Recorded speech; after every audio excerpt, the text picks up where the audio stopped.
Welcome to Rosh Media. My name is Rosh, and in this video, we're talking about the new G4 Google Analytics, and we're going to do an overview in this video of the home page. And we have additional videos coming out as it relates to the other sections of this new analytics and some deep dives into specific topics. But this will help give you an overview of what is here and maybe some explanations as to what to expect. If you have not yet updated your Google Analytics or installed Google Analytics, check out the card above, and I have a video that I created a few days to help you out. Here on the front page of the new Google Analytics, it's somewhat familiar, but it has a few different items or things that are renamed that you might want to pay attention to.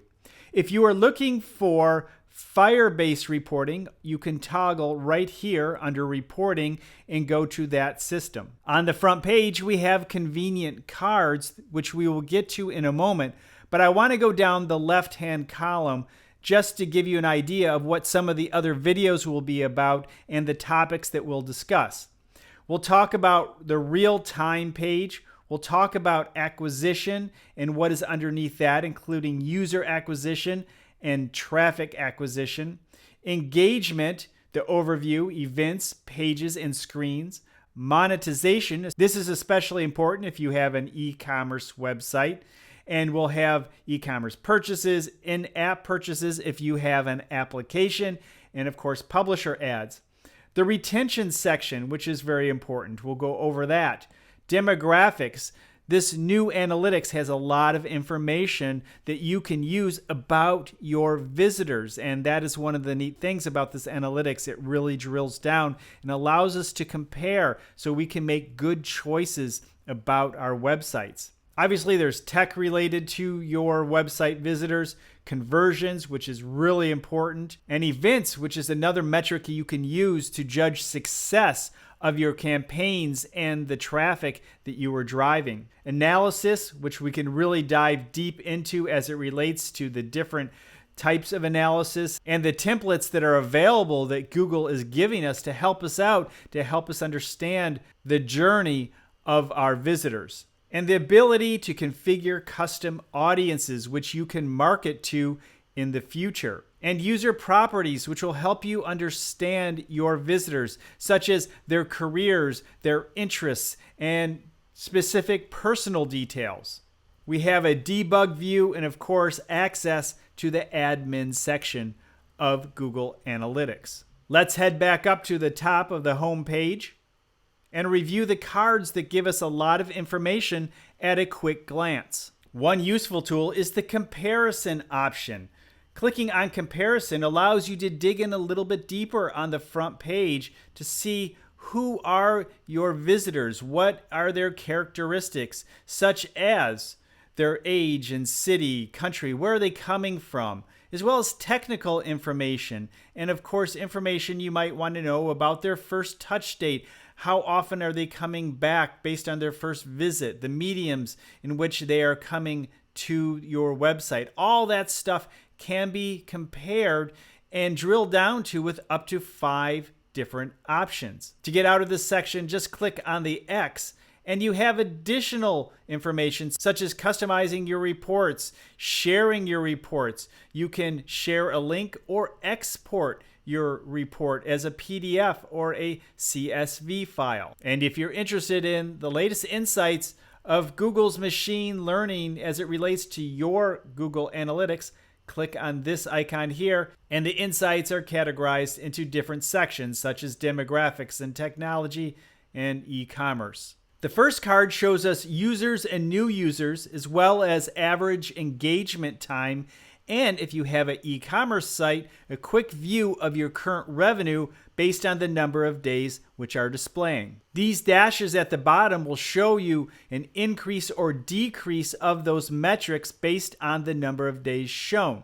So if you're showing 7 days, well, then you'll show the previous 7 days. As you can see, we just added analytics to this blog website, so there's not enough data to compare 7 days previous. However, we can check yesterday and the day before, and as you can see, it shows the number of users increase and new users, and the average engagement on the website. Engagement is an important term in these new analytics. An engaged visitor is somebody who stayed on the website for more than 10 seconds during their visit. If you wish to view additional data sets over different periods of time, just click right here and you can see you have today, yesterday, 7 days, 28 days, 90 days, and additional preset ranges that are available now, such as 30, 60, 6 months, and last year. You also have the ability to create custom ranges, such as 3 days or 4.5 months, for example. The next card shows us the number of visitors that we've had over the last 30 minutes and the countries which they're visiting from. If you wish to view more information about real time, just click right here for a shortcut, but remember, it's also available here on the left-hand column. Moving down, we go to Insights. Insights is automated from Google, and it's machine learning, looking at your data to offer you information that may be actionable by you. The next card shows us where our users have come from, organic, referral, and the various mediums and sources, as well as both source and medium at the same time. If you'd like to use the shortcut to viewer acquisition, just click here, but you can again also click on the left-hand column. You can see additional data related to your campaigns, related to sessions, including engaged sessions, which we mentioned before is really important in the new Google Analytics. Again, engaged sessions are people who have visited your website for more than 10 seconds. In other words, a little bit higher quality traffic. If you'd like to view more information about traffic acquisition, of course, you can click right here for the shortcut. Next is all about where the people on your website are visiting from. What countries are they visiting from? And if you wish to find more information, of course, click on View Countries and it'll take you to the demographic details section. Moving down, we go to cards related to your user activity over time. How are your users trending? The next card is user activity by cohort, meaning what is the retention? How often are people coming back to your website? And you can review more information about your visitor retention by clicking here. The next card is all about your most popular pages. What pages are people visiting? As with most cards, you can change the number of days in which you're shown data sets.